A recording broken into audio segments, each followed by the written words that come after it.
नमस्कार सर्वांना. आज आपण शिवनेरी गडावर आलो आहे. तर या प्रकारे आपण आज गड किल्ला हा एक्सप्लोअर करत आहोत. तर आपल्या मागे ही जी हा जो दरवाजा आपल्याला दिसत आहे तो महादरवाजा आहे, जो शिवनेरी गडावरचा पहिला दरवाजा आहे. हा दरवाजा काळ्या पाषाणाने बनलेला आहे. खूप ऐतिहासिक म्हणजे याचं जे मटेरियल आहे ते इथे आपल्याला वापरताना दिसतंय. आणि अशाच प्रकारे आता आपण पुढे जात राहू आणि तुम्हाला तर आता आपण दुसऱ्या दरवाजाकडे आले आहोत. तर या दरवाजाला परवानगीचा दरवाजा ही म्हणतात किंवा गणेश दरवाजाही म्हणतात. या दरवाजाचं वैशिष्ट्य असं आहे की ते कोणी पण समजा आलं, कोणाला पण एंट्री पाहिजे तर इथं त्याला परवानगी घ्यावी लागते. तर आपण जर वर बघितलं तर वर आपल्याला 2 घुमट दिसतात. इथे मध्ये एक हत्ती आहे आणि त्याला गंडभेरुदही असं म्हणतात. ते जे चित्र आपल्याला दिसत म्हणजे ते 2 डोकीचे गरुड आहेत. तर आपण आत येऊया. आणि हे दरवाजे आहेत हे पण काळ्या पाषाणातून म्हणतात. आणि जर आपण अजून स्पेसिफिकली बघितलं तर काळ्या पाषाणाला आपण इंग्लिशमध्ये बसाल्ट रॉकही म्हणतो. तर ते या मटेरियलचा दरवाजा आहे. तर इथे आपल्याला 2 बुरुज दिसतात आणि इथे वरती कमान आहे. वरती कमानीवर जायला इथे आपल्याला पायऱ्या दिसतात अशा प्रकारे. आणि चला आपण वर जाऊयात आता.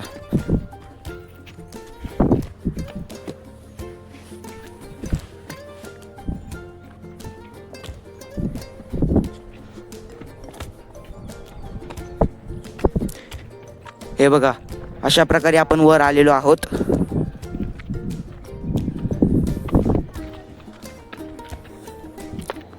बघा, अशा प्रकारे आता आपण वर आलेलो आहोत आणि आपण बघू शकता हे 2 बुरुज आहेत.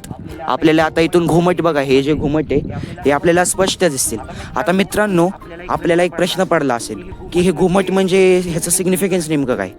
तर जेव्हा शिवाजी महाराजांचा जन्म झाला तेव्हा शहाजी महाराजांना निजामशाहीकडून वतनदारी मिळाली होती या किल्ल्याची.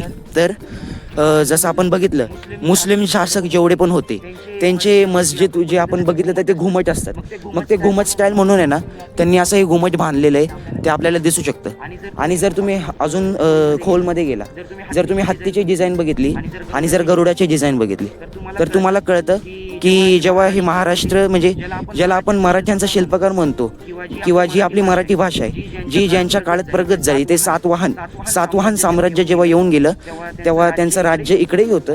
आणि त्या राज्यामुळे आपल्याला कळतं की हे गरुड आणि हत्तीचं सिग्निफिकन्स आपल्याला इथे कळून येतं. म्हणून हा होता आपला दुसऱ्या दरवाजाचा प्रवेशद्वाराचा सीन. आता आपण पुढे जाऊयात.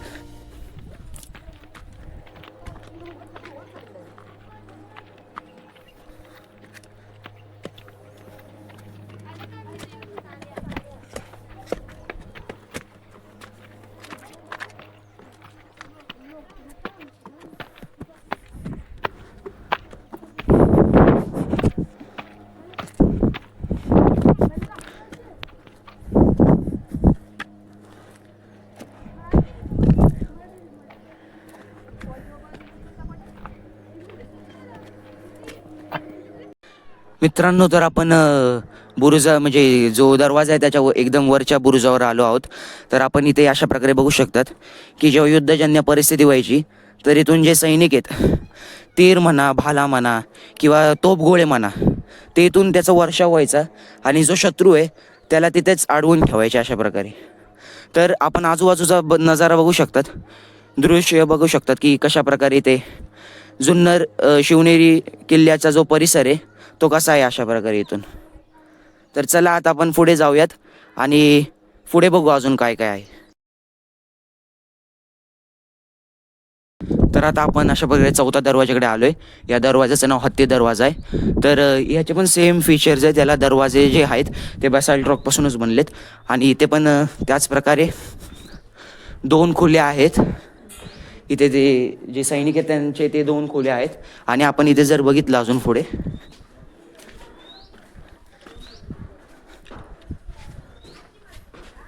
तर वरती छत आहे या दरवाजाचं. तर या छतावर जर आपण बघितलं तर छताच्या एका बाजूने शिवाई मंदिराकडे वाट जाते आणि जो छताचा दुसरा म्हणजे भाग आहे तो मेना दरवाजाकडे जातो. तर चला आता आपण अशा प्रकारे पुढे जाऊयात. तर मित्रांनो, आता आपण अशा प्रकारे शिवाई मंदिराच्या परिसरात आले आहोत. तर आत आम्ही दर्शन घेतलं, पण आतमध्ये व्हिडिओग्राफी करण्याची परवानगी नाही आहे. तर मी तुम्हाला थोडक्यात जर माहिती सांगितली तर देवीची 2 मूर्ती आहेत. एक मूर्ती खूप प्राचीन आहे, की म्हणजे जेव्हापासून हे किल्ल्याचं निर्मिती झाली आणि जे आपण महाराजांनी राजांनी जी ही मूर्ती बसवली ती एक तेव्हाची मूर्ती आहे. आणि 1804मध्ये अजून एक मूर्ती बसवली होती देवीची, जेव्हा पेशव्यांनी बसवली होती. बाजीराव पेशवे 2 हे जेव्हा त्यांचा काळ चालू होता तेव्हा ती मूर्ती बसवलेली होती, असं आपल्याला निदर्शनात येतं. म्हणजे असं असं मला तरी वाटतं, कारण 1804 त्या काळात फक्त हेच होते, पेशव्यांची सत्ता होती आणि बाजीराव 2च मुख्य करून तेव्हा पेशव्यांचे जे म्हणतो आपण पेशवा पदावर ते कार्यमान होते. जर आपण बघितलं तर मंदिराचे जे लाकूड वेकूड आहे ते तेव्हापासूनचे आहेत. आणि जो आतला भाग आहे परिसरातला मंदिराचा तो पण एकदम जुना आहे. फक्त बाहेर थोडं बांधकाम जे गेले आता मेंटेन करण्यासाठी गेले. आणि 1804मध्येच जरा जास्त करून काम करण्यात आलं होतं मंदिरचं. तर चला आपण अशा प्रकारे पुढे जाऊयात. मित्रांनो, तर आपण अशा प्रकारे 5व्या दरवाजाकडे आलो आहोत. या दरवाजाचं नाव मीना दरवाजा आहे. इथे पण सेम प्रकारचं आहे, फक्त इथे आपल्याला कोणतं नक्षीकाम वगैरे दिसत नाहीये. हा साधारण मला लाकडी दरवाजा वाटतंय. हा बसाल्ट रॉक किंवा आपण जो म्हणतो काळा पाषाणातला दगड नाही आहे इथे. आणि ते वरती एवढं छत असावी, पण ते आता सध्या अस्तित्वात नाही असं आपल्याला वरती म्हणजे निदर्शनात येत आहे. आणि ते बाजूला 2 छोट्या खोल्या आहेत.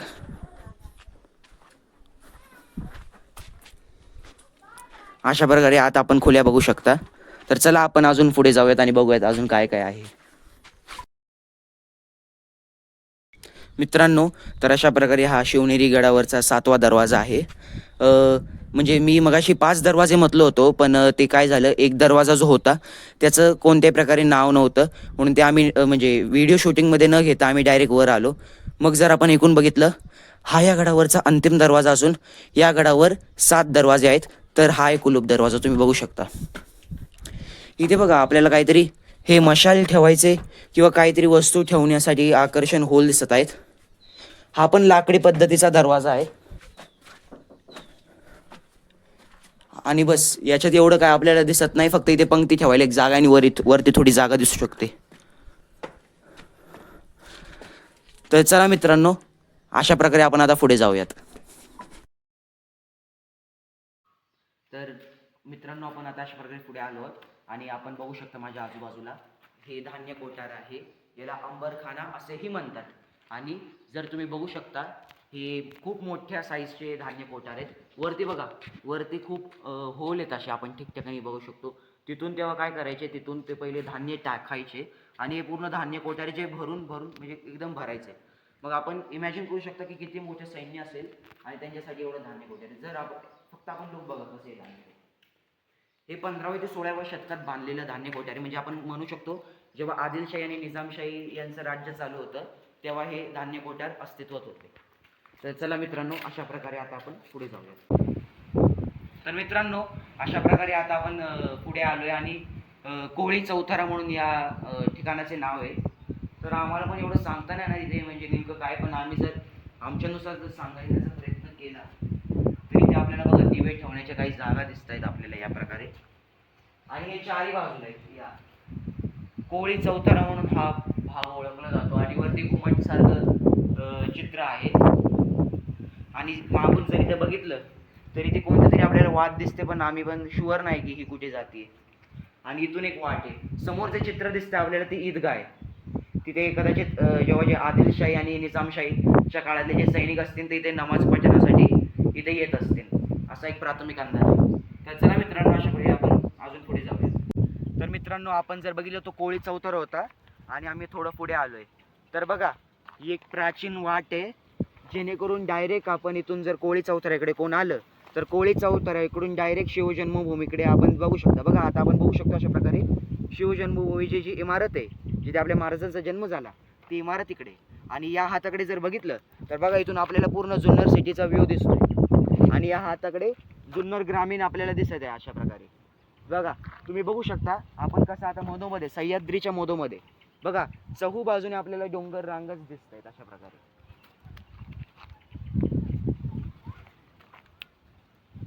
आता आपण पुढे जाऊयात आणि शिवजन्मभूमीकडे ही जी जाणारी वाट आहे ती फॉलो करत आपण पुढे जाऊयात. नमस्कार मित्रांनो. तर अशा प्रकारे आता आपण हे मस्जिद आहे, ही मस्जिद निजामशाह आहे.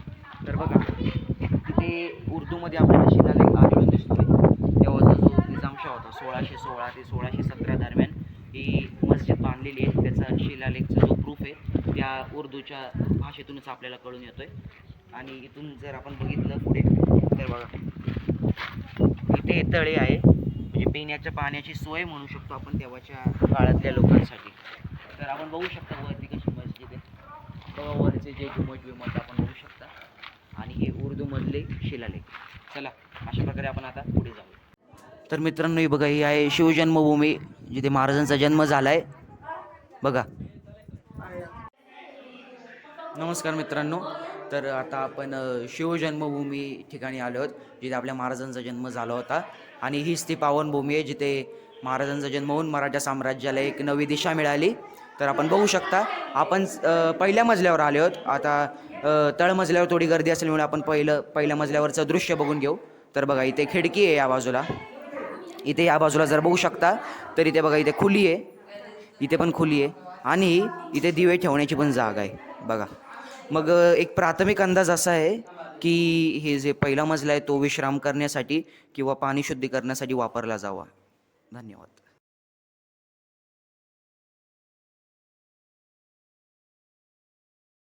तर बघा अशा प्रकारे आपण बघू शकतो की या खिडकीतून आपल्याला जुन्नर सिटी जे आपण म्हणतोय त्याचं आपल्याला दृश्य दिसतंय. बघा कशा प्रकारे खाली बघा कशी चिमुकली मंडळी पण बसलेली आहे. बघा कसे गोड गोड गोड गोड कमी मोबाईल खेळतायत आणि बघा कसं चाललंय. तर बघा मित्रांनो आता आपण शिवनेरी जन्मभूमीच्या थोडं पुढे आलो आहोत. आणि हे तलाव आहे, म्हणजे सगळ्यात मोठं तलाव आहे हे गडावरचं. आणि हे एंड पॉईंट असं म्हणू शकतो. पण आम्ही पुढे बघून एक्सप्लोअर करू, जर अजून काय भेटलं तर आपण थोडी थोडी माहिती देत जाऊ. चला मित्रांनो. तर नमस्कार मित्रांनो, आता आपण आलो आहे शेवटच्या पॉईंटला. आणि ह्याला कडेलोट पॉईंट असंही म्हणतात. आणि इथून म्हणजे ज्याला पण काय शिक्षा व्हायची त्याला डायरेक्ट इकडून ढकलून द्यायचं खालून. बघा आपण बघू शकतो इथं चौबाजून कसं खाली आहे, खालून एकदम खूप मोठी दरी आहे.